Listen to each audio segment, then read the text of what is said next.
In this video, I'll show you how to share a sound using SoundCloud. First, open up SoundCloud.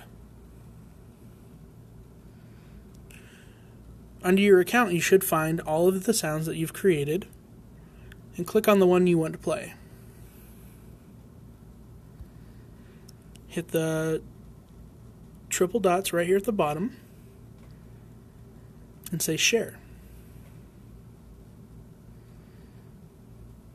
And then this one we want to copy to clipboard. So we're going to press the Copy to Clipboard button. And we can exit to the home screen and open NFC Tools. Select Write, add a record, and then Custom URL. We're going to press and hold in the text box and paste. And it's going to put some text in front of our URL here. So we're going to want to delete that out, just leaving the URL.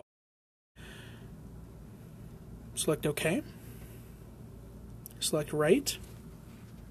And approach your phone to the back of the Gnome. Select OK.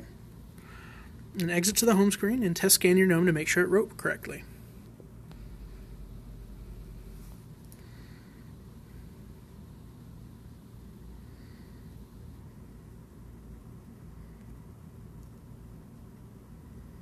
And there we go.